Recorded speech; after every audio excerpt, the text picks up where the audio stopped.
¿Hay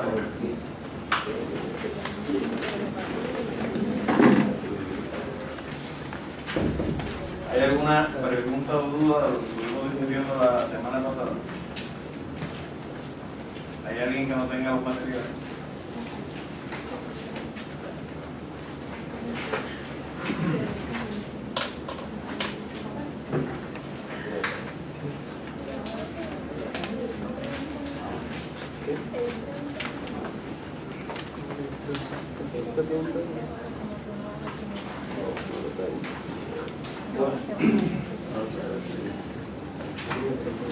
Vamos a mencionar aquí a varios autores donde nos van a estar dando alguna aproximación que tiene que ver con lo que es la implantación del neoliberalismo en escala mundial.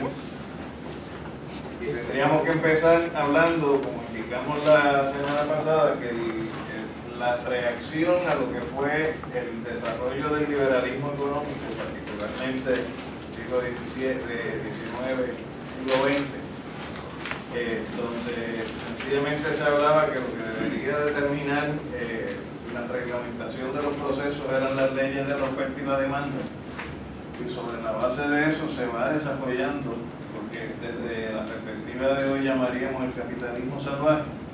En un momento dado, dentro de lo que es el intento de la clase capitalista por salvar el capitalismo como modo de producción, se postula la intervención del Estado en los procesos económicos de forma tal que se logre establecer un balance menos injusto, o dicho de otra manera, con un nivel de equidad mayor, aunque sea dentro de lo que es el capitalismo como sistema. Y en ese sentido, uno de los teóricos principales de lo que va a ser ese rol de intervención del Estado en la economía va a ser John Maynard Keynes, en un libro que él trabaja que se llama La Teoría General del Empleo, los intereses y el dinero, un libro que se escribe en el 38, un libro que recoge lo que ya era parte de la experiencia de la Gran Depresión que azotó a varios países capitalistas. En el caso nuestro, pues el empleo mayor lo tenemos desde la perspectiva de Estados Unidos, y él desarrolla en ese libro una tesis que es que si uno estabiliza las fluctuaciones del sistema capitalista, logra reducir los niveles del desempleo, no sería necesario cambiar la estructura del capitalismo en sí mismo, y que se podría lograr establecer un marco de referencia mucho más cordial, mucho más armónico entre los negocios, es decir, los sectores capitalistas, los trabajadores, es decir, los que generan la producción, los que venden su mercancía, que es la fuerza de trabajo, y el gobierno como ente regulador, dirigido esa función reguladora del Estado a través de las distintas ramas del gobierno a preservar lo que es el capitalismo como sistema. Y dentro de esa visión, pues podría uno ubicar en alguna medida todo lo que estuvimos hablando de aquella visión que teorizó Vicente Lejeyer Polanco en los años 40 en Puerto Rico, y que recoge fundamentalmente en ese libro que él produce de la legislación social en 1944. Una publicación reciente del profesor Argeo Quiñones en el Boletín de Economía, que apenas sale unos meses atrás, bajo el título del fracaso del plan Fortunio, pues él plantea que ese pensamiento de Keynes, o pensamiento keynesiano, como le llaman, sentenciaba que por poderosas razones institucionales el mercado no podía ajustarse como el modelo clásico suponía, y que los dos grandes defectos que tenía el sistema capitalista era, de un lado, su incapacidad para generar empleos, y de otro lado, la injusticia que representa la distribución de la riqueza social. Incapacidad para generar empleo, porque aquí lo discutimos la semana pasada, el capitalismo necesita que siempre haya una porción de la fuerza de trabajo desempleada, que es lo que Marx le llamaba el ejército de reserva del proletariado, porque es lo que le permite entonces al señor capitalista saber que por cada uno que vaya a votar siempre va a haber 2 o 3 dispuestos a asumir ese puesto de trabajo, y ciertamente la incertidumbre que genera la falta de empleo, pues es un elemento que va al interior de lo que es la clase trabajadora, desde el punto de vista de cuánto se esfuerza por producir, cuánto se esfuerza por cumplir las metas, las normas de productividad que el patrón exige. ¿Por qué? Porque sabe que la alternativa a no hacerlo es el desempleo, que es el despido. En el caso de Estados Unidos específicamente, habíamos mencionado que contrario a lo que es la normativa vigente en Puerto Rico, donde hay una serie de leyes que reglamentan el empleo e incluso reglamentan el despido aunque no lo prohíben, pues en el caso de Estados Unidos mayormente lo que existe es la tradición que se llama employment at will, que yo lo traduzco acá como el empleo me da ganario. Es el empleo cuando me da la gana y te voto cuando me da la gana. Y ese elemento es un elemento que nos distingue a nosotros desde el punto de vista todavía al día de hoy en lo que es la estructura de legislación vigente desde el punto de vista de la protección de la fuerza de trabajo a lo que es la realidad en Estados Unidos. Y ciertamente el capitalismo como sistema presupone que va a haber una injusta distribución de la riqueza. ¿Por qué? Porque nadie se hace rico trabajando. Para que alguien pueda hacerse rico es porque se benefició del plusvalor que genera la fuerza de trabajo, que los trabajadores lo que hacen es que vende esa fuerza de trabajo como mercancía, el capitalista la compra, y una vez se le fija un valor a esa fuerza de trabajo, el obrero se convierte en un objeto de ese señor capitalista, donde a base de una jornada que puede ser X, en un momento dado puede ser 8 horas diarias, en otro momento puede ser 10, en un momento dado eran 12 o 16, aquí está normada a base de 8 horas diarias, pues por un valor que se le asigna a esa fuerza de trabajo, que en este caso, en el caso de Puerto Rico, ese valor tiene un mínimo a base de lo que es el salario mínimo federal, desde el año, por lo menos del año 98 para acá, pues se compra esa fuerza de trabajo por ese valor de unidad de tiempo, y en las primeras horas a lo mejor el trabajador saca lo que es la inversión del señor capitalista, y todo lo que sea después de esa inversión es la plusvalía o el plusvalor que obtiene ese dueño de los medios de producción con relación a lo que fue la riqueza que generó el trabajador. El día que a uno se le pague por su trabajo, pues resulta que se jodió el señor capitalista porque no tiene ni beneficio. ¿Por qué? Porque le pagó a uno por lo que uno hizo. Y realmente a él se le paga por lo que es la fuerza de trabajo. Y a veces uno confunde lo que es la explotación confundiéndola con lo que es el salario. Si por ejemplo usted tiene un obrero o una obrera, digamos en un proceso de manufactura liviana, y se le paga 10 pesos la hora, y usted tiene un trabajador en una electrónica, en una farmacéutica, y se le paga 25 pesos la hora, y se le pregunta a ustedes a quién están explotando más, ¿qué ustedes contestarían? Bueno, ¿quién se le explota más? ¿Al que le pagan 10 o al que le pagan 25? Le pagan 10. Al que le pagan 10. Pues posiblemente la contestación es que no, que se explota más al que más se le paga. ¿Por qué? Porque el que gana 10 en una industria de manufactura liviana posiblemente genera con su fuerza de trabajo mercancías que cuando circulan en el comercio, a fin de cuentas, vale más una pastillita que tú produces en 15 centavos o en 5 centavos y te la venden a ti en una cajita en $10, que lo que puede ser unos calzoncillos, que producirlo costó X valor y te lo venden en 3 pesos. ¿Por qué? Porque el beneficio que se obtiene por lo que es el producto de la fuerza de trabajo de quien trabajó eso es diferente en el caso de una electrónica o una farmacéutica. Por lo tanto, si la fuerza de trabajo que se invierte en el proceso de producción de mercancías en 8 horas es X, y ese X se multiplica por 100, el valor de esa fuerza de trabajo en la producción de calzoncillos puede ser Y, pero a lo mejor se reproduce por 10, no por 100. Por lo tanto, al momento de pagar la fuerza de trabajo, pues ciertamente al que le pagaron 25, aunque es una cantidad mayor que al que le pagaron 10, al que le pagaron 25 generó 10 veces lo que generó el otro desde el punto de beneficio para el señor capitalista. Por lo tanto, el concepto de explotación no es un concepto que va vinculado a los números absolutos de lo que es el salario. Es a cuánto es la riqueza que uno genera por unidad de tiempo cuando eso que uno produce como mercancía circula en el comercio. Entonces, en ese sentido, siempre va a haber un elemento de arbitrariedad en el capitalismo. ¿Por qué? Porque el capitalismo está predicado en el interés del señor capitalista de acumular lo más posible de lo que es la fuerza de trabajo invertida en el proceso productivo. Y claro está, desde la perspectiva del obrero, el reto que uno tiene es cómo uno disputa una mayor participación en la riqueza que uno genera.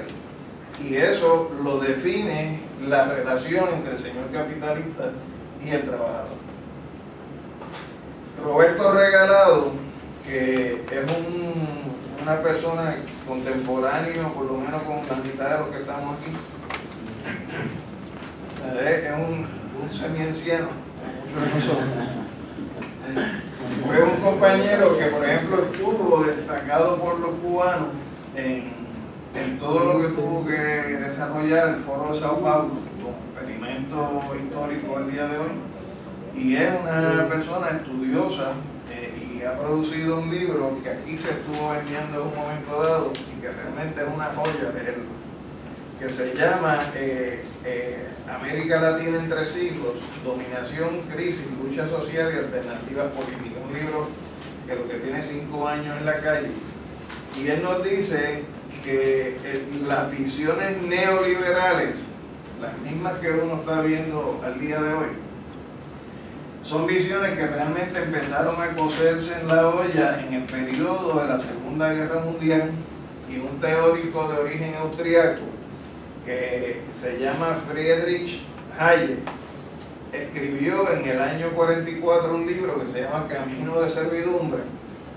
y nos dice Regalado que ese libro que escribe Hayek era el modelo que se pretendía implantar a nivel europeo una vez terminara la guerra, en un momento en que todavía no se sabía cuándo iba a terminar, pero que ya para el año 44 uno definía por dónde iba a terminar finalmente la guerra.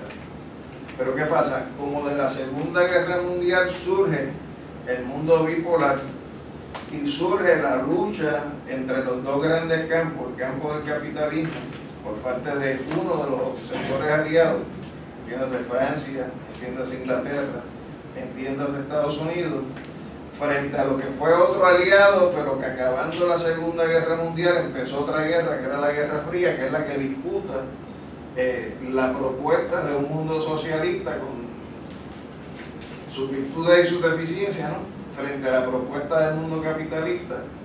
Pues no se implanta ese modelo en el periodo inmediato de posguerra, porque se entendía que implantarlo en Europa en un momento de reconstrucción, donde estaba ya cuajándose un campo socialista, estaba cuajándose un pacto de Varsovia frente a lo que pudiera ser desde el punto de vista militar la Organización del Tratado del Atlántico Norte, pues optaron por dejar en baño de María la implantación del modelo liberal hasta más adelante, donde se dieran las condiciones y en el lugar donde se dieron las condiciones para así hacerlo.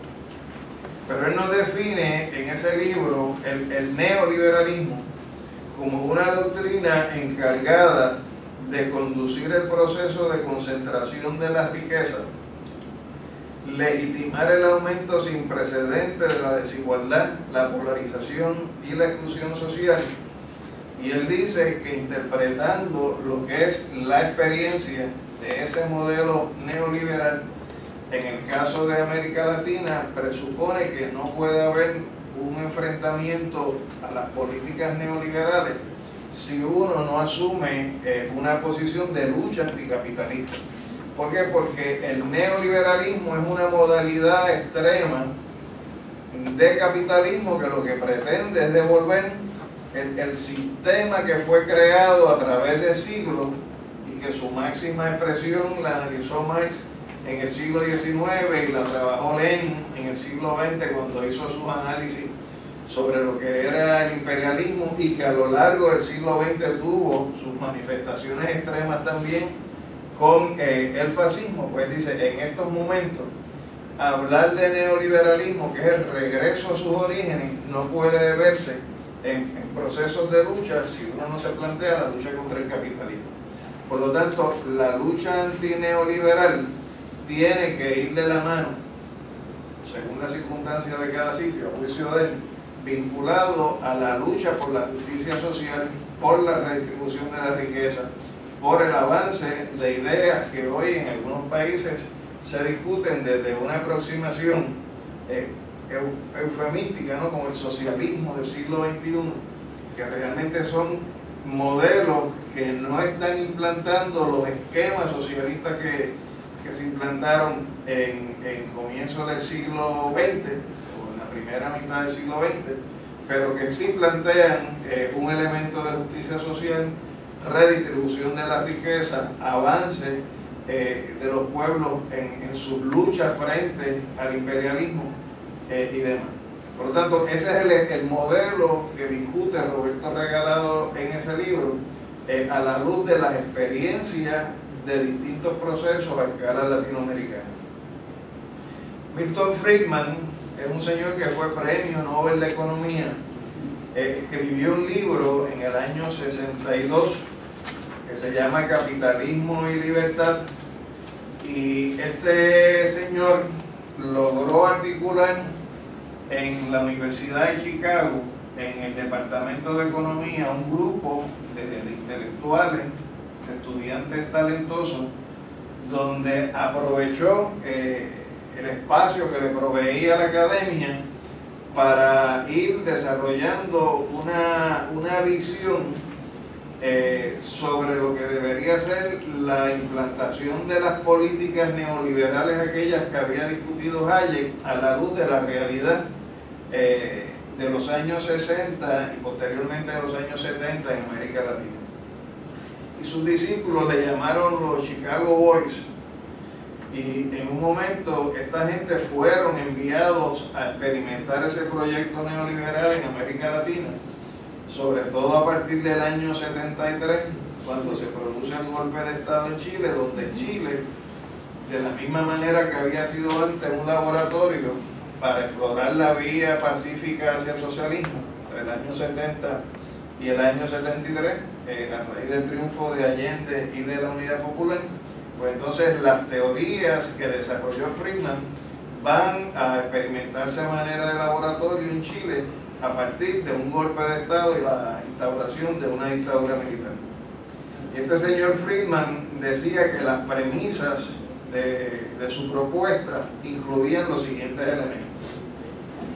Primero, los gobiernos deben abolir toda reglamentación que se interponga en el camino de la acumulación de ganancias.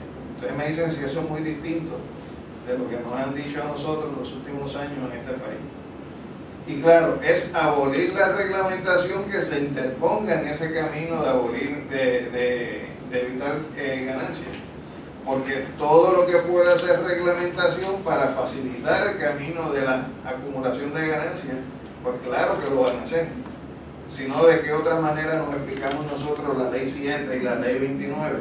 Si no son procesos de reglamentación, no para evitar las ganancias, sino para permitir que se den y se maximicen las ganancias. Segundo, él decía que el Estado debe vender todos sus activos corporativos, de manera que las empresas funcionen con ánimo de lucro, con interés de lucro. Y uno se pregunta qué tan distinto le suena a uno eso de lo que son las propuestas que vamos a estar viendo y discutiendo ahorita en lo que es la llegada tardía del neoliberalismo a Puerto Rico, y las vamos a ver en sus detalles. Tercero, él plantea que el gobierno debe cortar dramáticamente su inversión en los programas sociales. Los que han ido examinando las políticas, por ejemplo, republicanas en Estados Unidos, a partir de Ronald Reagan mayormente, o lo que fueron los enfoques que trajo Margaret Thatcher en el caso del Reino Unido, o lo que son las propuestas que emanan de estos sectores que a rajatabla le tienen sin cuidado los sectores más menesterosos de las sociedades, porque lo que plantean es que Social Life, pues ciertamente para estos sectores los programas sociales son una carga, son un estorbo, son una piedra en el camino que debe ser quitada del medio en el camino del enriquecimiento y la acumulación de ganancias. 4. Él decía que el que quiere igualdad lo debe buscar en los impuestos. Por lo tanto, él decía los porcientos de los impuestos para los ricos y para los pobres deben ser iguales. Y uno podría decir, bueno, no es lo mismo el 10% en impuestos para quien se gana 30,000 pesos al año que el 10% en impuestos para el ingeniero Cordero que se ganó 300,000. Porque al final del camino ese 10% para uno le representa que se quedó en 27 y él se quedó en 270.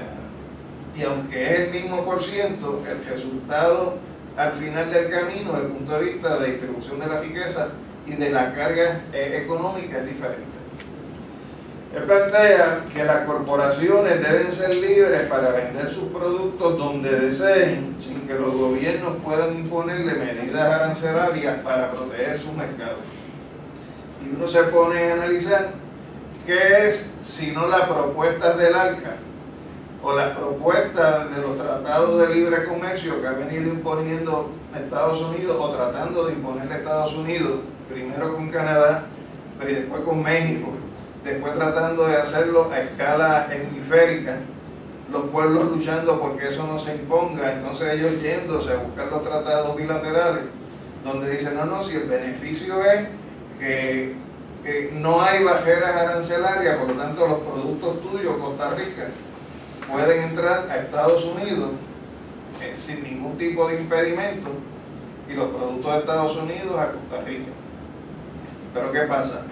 No puede haber igualdad entre fuerzas políticas desiguales. ¿Por qué? Porque no es lo mismo la capacidad de Costa Rica para invadir los mercados de Estados Unidos e inundarlo con sus productos, que lo que puede ser la capacidad de Estados Unidos para invadir a Costa Rica con los suyos.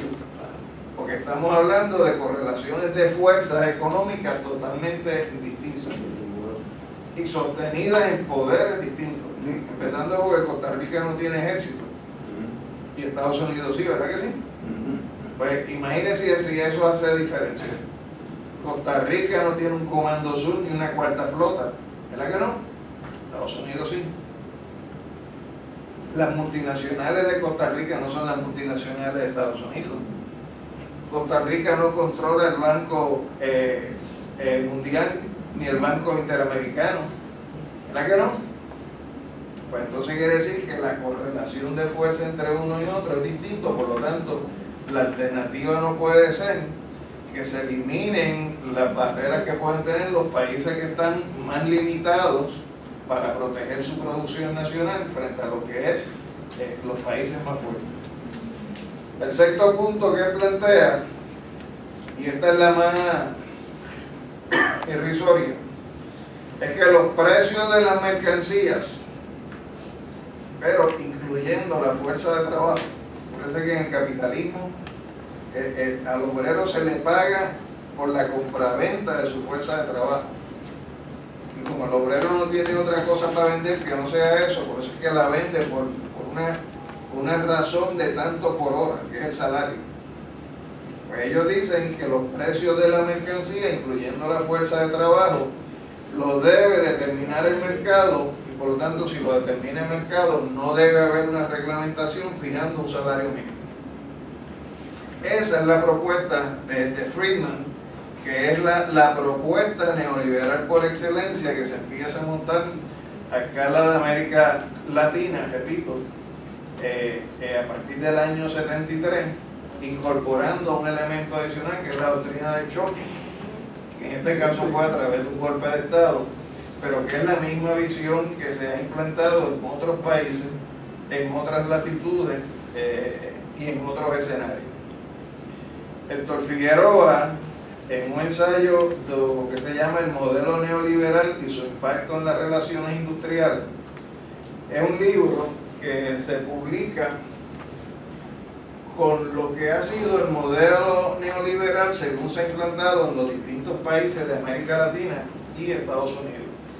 Y él examina en varios ensayos lo que él considera la ruptura en las relaciones laborales y usa los modelos de Argentina, Brasil, Chile, Costa Rica, Ecuador, Salvador, Estados Unidos, México y Paraguay, un libro del año 95, y él da una buena definición también de lo que es el neoliberalismo. Nos dice que es un conjunto de políticas económicas, es decir, el neoliberalismo no es una cosa, es un conjunto de cosas.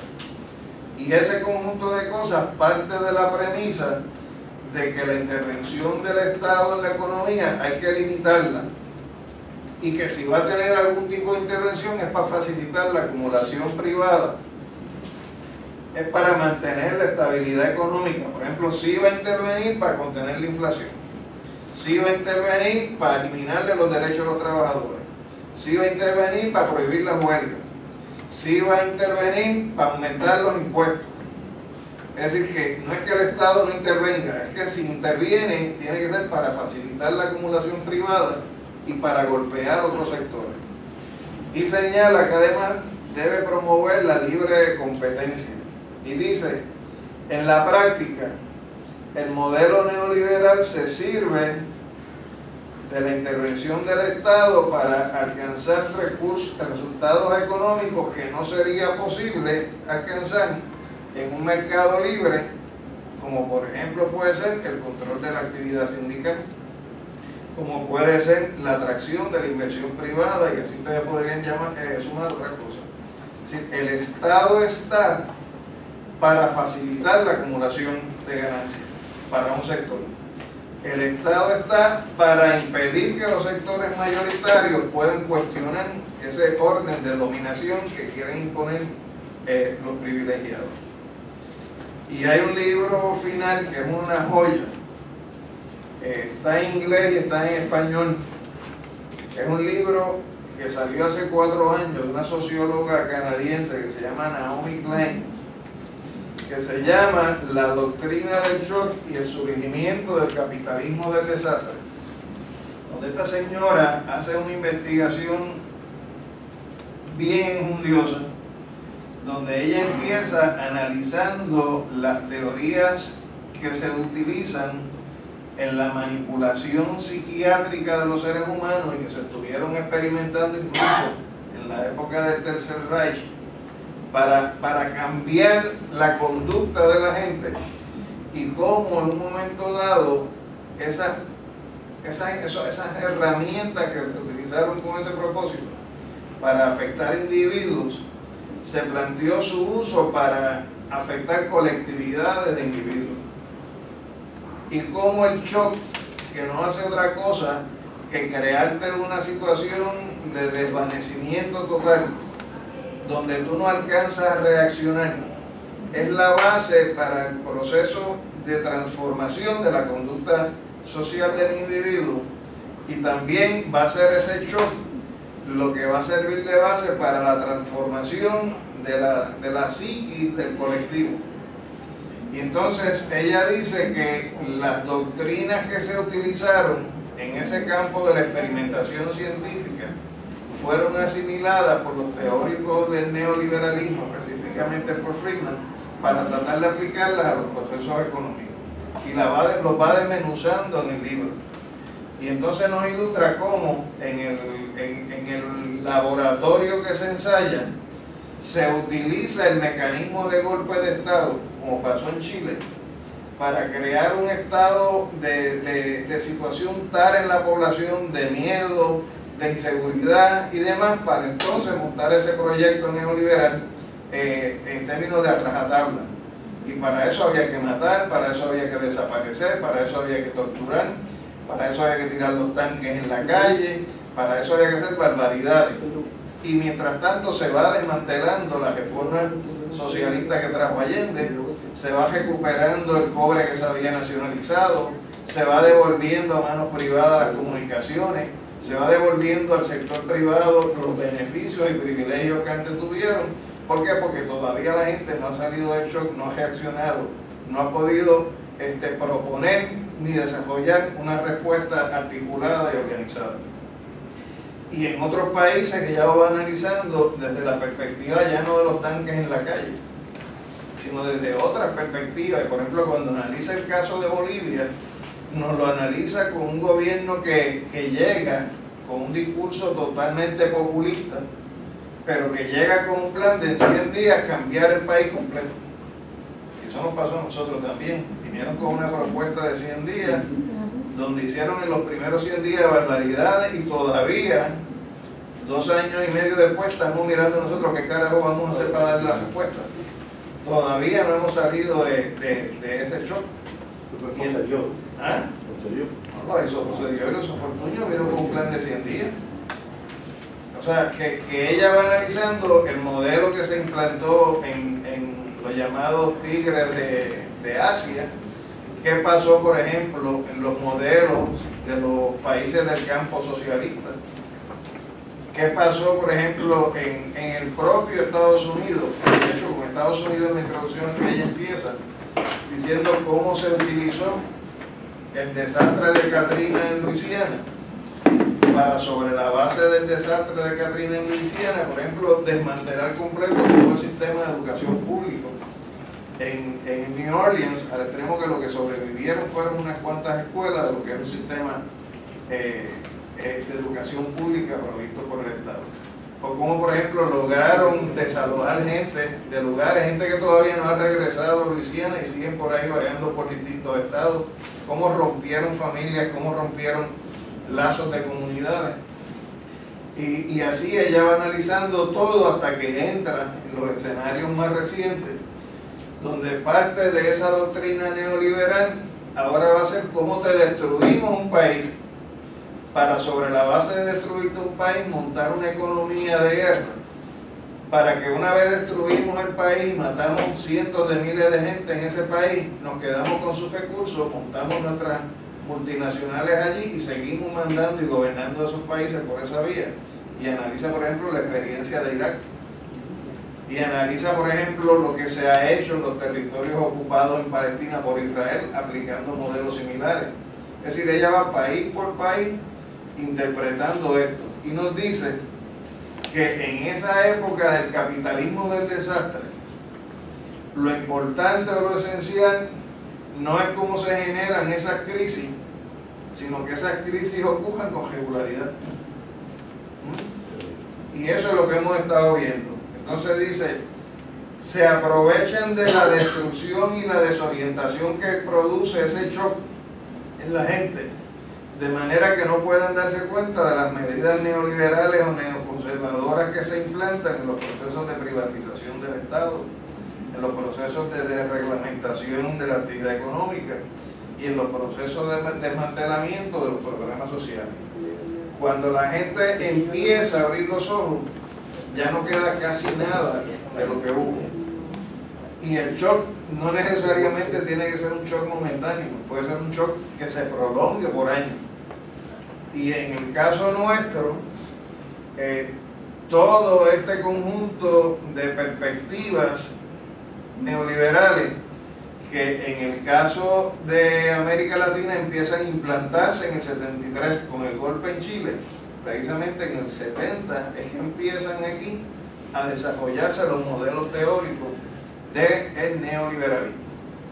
Y el primer espejo lo vamos a encontrar a comienzos de los 70, bajo la administración de Carlos Romero Barceló, donde se crea un consejo asesor laboral adscrito a la oficina del gobernador, y a ese consejo asesor laboral se le asignan, entre otras funciones, hacer un montón de estudios que incluían evaluar los niveles de sindicación y organización gremial de la fuerza de trabajo, tanto en el sector público como en el sector privado. A base de esos estudios se analizaba la composición de la fuerza de trabajo, con mucho detalle, eran estudios bien hechos. en las corporaciones públicas, en el gobierno central, en los municipios, viendo cuáles eran los puestos, qué tipo de trabajadores eran.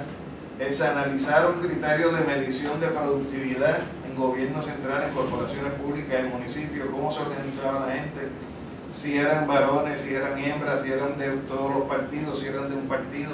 O sea, se fue haciendo una radiografía completa del país y se fueron formulando cambios o recomendaciones para intervenir con lo que eran las leyes que protegían a los trabajadores, y se levantaron muchos datos de estadísticas de lo que eran las organizaciones en el sector público y a qué respondían los trabajadores que se organizaban, las características que, por ejemplo, tenían desde el punto de vista de prestación de servicios, donde había redundancia en la prestación de servicios, donde chocaba la prestación de unos servicios, digamos, del municipio con los del gobierno central, o lo del gobierno central de los municipios con las corporaciones. Es decir, se fue haciendo un estudio bien detallado a lo largo de esa década de lo que era el gobierno, y estuvieron sacando constantemente estudios en esa oficina que había, y yo llegué a tener muchos de esos estudios, eran pacas, que ya no lo tengo conmigo, sino que lo que guardo son las notas mías de ese momento, y por eso, o sea, he podido trabajar sobre qué fue lo que estuvo pasando en ese periodo. Así corrió la década del 70, fue uno de estudio, de evaluación, de ir definiendo para dónde es que iba a ir el gobierno. Fíjense que eso es en el caso del PNP. Pero ¿qué pasa? El que se cree que esto es un proyecto de los estadistas da crack, porque esto no es un proyecto de estadistas o de populares, esto es un proyecto de una clase social que se mete dentro de todos los partidos, y que gane el PNP o gane el Partido Popular o gane quien gane, ellos siempre ganan porque están montados y dirigen la política de los dos partidos con unos mismos intereses y con unas mismas perspectivas. En el año 88, una década después de haber iniciado todos estos asuntos, pues se crea en Puerto Rico, por parte de la Cámara de Comercio y la Asociación de Industriales, un grupo que se llamó el Consejo de Planificación Estratégica del Sector Privado. Es decir, los sectores empresariales, los banqueros, los financieros, los industriales, los mayoristas, crean ese consejo de planificación. Nosotros estamos a veces comiendo miel, peleando unos con otros. Ellos están planificando cómo hacernos la vida cuadrícula. Y a través de ese consejo de planificación estratégica del sector privado, produjeron 2 estudios como resultado de investigaciones que hicieron, dirigidos a cómo implantar la privatización de los servicios públicos en Puerto Rico. Y sacaron un estudio en septiembre de 1988 y otro estudio en mayo de 1989 que titularon Privatización de los servicios públicos, fase 1, estudio de privatización, fase 2, informe final. Fíjense que aquello que planteaba Fortuño de fase 1 y fase 2, cuando estuvo hablando del CAREF y estuvo hablando, es el mismo discurso. Fase 1, fase 2, informe final. Y esos informes, si ustedes los ven, fuera de la repugnancia que le puede dar, les va a sorprender. O sea, los detalles que tienen, incluso tienen fórmulas que yo no entiendo, porque son fórmulas macroeconómicas que desarrollan para ellos ir midiendo por dónde tienen que empezar a privatizar servicios a base de criterios de productividad en áreas específicas. Y cogieron todo el gobierno, lo cogieron como conjunto, lo cogieron por departamento, por negociado, por unidades de trabajo, unidades geográficas, y lo llevaron al mínimo esquema de organización, y a base de, después que lo desmenuzaron completo, entonces empezaron a definir cómo lo vamos a aplicar en canto, y establecieron unos órdenes de prelación en cómo se iban a implantar esas políticas neoliberales de privatización. Y claro está, recomiendan en ese estudio que Puerto Rico eleve a política pública la privatización de los servicios públicos. Que no quiere decir que no hubiera habido privatizaciones antes en Puerto Rico. Porque, por ejemplo, cuando en un momento dado el país, el cemento, era una propiedad del Estado y había una serie de fábricas que eran propiedad del Estado en los años 40 y 50, eso lo vendieron y lo privatizaron. Lo que pasa es que eso no obedecía a un plan macabro, o sea, estructurado, dirigido a desmantelar el Estado o la intervención del Estado en los procesos económicos. Por ejemplo, FG se benefició de la compra de varias empresas que eran propiedad del Estado. Pero aquí no, aquí es cómo elevar a la política pública ese modelo de desmantelamiento de la intervención del Estado en la economía o del Estado como proveedor de servicios a la población. Y eso fue el sector privado. Pero como esa gente no deja de conspirar, y como dije, están metidos en todos los partidos, vino un cambio de gobierno, llegaron los populares, llegó Hernández Colón. Y lo primero que hizo Hernández Colón fue que mandó a crear un consejo, no asesor laboral, sino económico asesor del gobernador. Y ese consejo económico asesor del gobernador en el año 89 produjo un estudio que se llamó Estrategia para el Desarrollo Económico de Puerto Rico hacia la segunda transformación económica.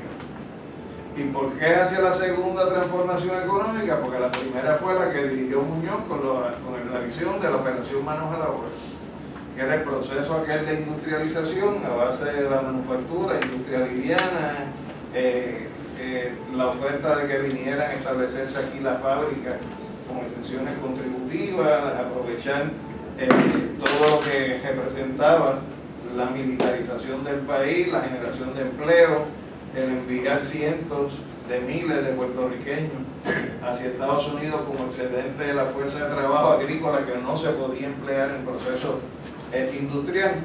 Pues ya ese modelo no era suficiente, había que buscar un segundo modelo. Y por eso se desarrolló esa propuesta y surgió, por ejemplo, otro documento que se llamaba el Plan 2020, que desde el 89 se estuvo contemplando, que era cómo iba a ser Puerto Rico en el 2020 y hacia dónde había que mover a Puerto Rico. Y eso es producto de esa administración del Partido Popular. Y ese informe por primera vez postula la privatización de los servicios públicos. Ya explayaba el gobierno diciendo esto va a ser así. Acuérdense que el Consejo de Planificación Estratégica era el sector privado. Aquí es el gobierno ya haciendo ese tipo de presión, proponiendo la transferencia al sector privado de actividades que en esos momentos venía llevando el gobierno. Eso quiere decir, vamos a elevar a política pública el proceso de privatización. Es decir, ¿qué le vamos a entregar al sector privado? Pero fueron más allá. Y dijeron, pero en lo que nosotros nos quedemos como gobierno trabajando, tenemos que incorporar la lógica del sector privado a las operaciones del gobierno. Es decir, que ya el gobierno no se va a ver en su función de la prestación de un servicio como responsabilidad social del Estado, sino que se va a prestar ese servicio, pero con niveles de medición de productividad, con enfoque de cómo se hacen las cosas en el sector privado. Y claro está, si para el gobierno no es rentable algo, pues entonces tenemos la alternativa de venderlo, porque eso es parte del esquema de la privatización. Ya aquí el problema no es si es necesario que el Estado asuma ese costo social de un servicio, sino que el Estado va pensando en si ese servicio es costo efectivo para que yo lo preste. Y ustedes saben que hay una serie de servicios que no son rentables para ningún gobierno. Para ningún gobierno la transportación pública es un negocio que deja ganancias. Para ningún gobierno la salud es un negocio que deja ganancias. Para ningún gobierno, por ejemplo, la educación es un negocio que deja ganancias. Son parte de ese contrato entre el ciudadano y el Estado, donde el Estado viene obligado a asumirlo porque para eso es Estado. Y yo, por ejemplo, no podría buscar, digamos, en lo que se está hablando ahora, incluso se habla de la privatización de las lanchas de Vieques y las de Culebra a Fajardo. O sea, no hay forma de que en el viaje que usted hace a Culebra o hace a Vieques, con lo que usted paga por el boleto, se cubra lo que es el gasto. No hay forma. De hecho, ahora mismo tienen alquilada una lancha vieja, obsoleta, que el gobierno le vendió al sector privado y ahora el gobierno se la está alquilando al sector privado por 8,000 pesos al día. Eso es más de lo que cuesta la suma de todos los boletos que se compran. Y eso es así porque la gente de Vieques y Culebra tienen el mismo derecho a venir a la Isla Grande que tienen los que estamos aquí. Y tienen el derecho a venir a recibir los servicios que no reciben allá. Por lo tanto, el gobierno tiene la responsabilidad de subvencionar ese pasaje para que se pueda mover. Y lo mismo pasa con la AMA. O sea, con el medio peso que usted paga, con lo que usted paga por la AMA, o sea, no compensa lo que es el costo de esa unidad, el mantenimiento, la gasolina, el pago a los trabajadores. Pero el gobierno tiene una responsabilidad de proveer medios de comunicación, que de hecho no lo está haciendo como debería hacerlo, pero debería hacerlo. Para que tengan una idea de estas ideas privatizadoras, los que somos más viejos, nos acordamos de cuando las guaguas de la AMA eran a 10 chavos, ¿verdad que sí? Sí. Y en aquella guagua de la AMA a 10 chavos no había aire, ¿verdad que no? Y aquellos asientos tenían unos fotos del carajo que uno se sentaba, ¿verdad que sí? Y botaban hollín como ella podía. Y en la ruta de San Juan a Capetillo, o de Capetillo a San Juan, que era la ruta 1, que sigue siendo la 1 hoy, que es la más estable donde más gente se movía. Y tenían 8 o 10 guaguas todos los días, donde todos los días se quedaban 1 o 2 guaguas. ¿Verdad que sí? ¿Qué pasa? En un momento dado, para venderle a la gente la idea de la privatización, ¿qué hicieron? El gobierno compró 30 guaguas. Compró el gobierno y entonces buscó un operador que se llamó el Metrobús y le entregó esas guaguas por $1 de renta al año. Y eran guaguas con aire acondicionado, eran guaguas que no les había picado ni un mosquito, no se quedaban, más cómodas, más anchas, pero se las pusieron a medio peso. A la AMA le dejaron a peseta en aquel momento y le entregaron la ruta que más chavo dejaba al privatizador. ¿Por qué no compraron esa guagua cuando era la AMA y por qué no le pusieron eso al pueblo con esos beneficios? Y claro está, como le dieron ese montón de guaguas, pues las guaguas podían pasar cada 7 o 10 minutos, no como antes, que uno a veces estaba esperando en una parada 1 hora. ¿Y qué decía la gente? Qué bueno es la privatización, ahora sí que esto funciona. Y le vendieron esa idea, la privatización es buena. Y todavía hay gente que sigue diciendo que sí, que qué bueno, aunque le hayan aumentado los costos. Y cuando decidieron construir puentes, buscaron unos españoles para que hicieran un puente en el Teodoro Moscoso. ¿Y cuánto usted paga de peaje allí? 3 pesos. Ida y 3 vueltas. ¿Verdad que sí? Y la van a aumentar. Y pueden aumentar. A 4. ¿Y qué van a hacer ahora cuando privatizaron los peajes? ¿Ustedes se creen que nos vamos a quedar pagando lo que estamos pagando de peaje? Si ustedes usan como modelo lo que representa el Teodoro Moscoso, ¿ustedes saben cuánto le puede salir un viaje a Ponce? Y de vuelta, vayan a México y van a ver una autopista que está privatizada, que por el lado va una carretera que era la vieja. Y el costo de los peajes allí es insufrible incluso para los mexicanos. Y van a ver muchos cajitos viejos por la vía vieja y los turistas por las autopistas. ¿Por qué? Porque no se pueden pagar. Y esa va a ser la realidad. Entonces, ¿qué pasa? Hablando de este estudio de Hernández Colón. Alejandro, tú dijiste que la lancha de Vieques a Fajardo nos cubre 8,000 pesos diarios. La que están alquilando ahora, sí. No son mensuales, diarios. No, diarios. Yo escucho en la radio diario.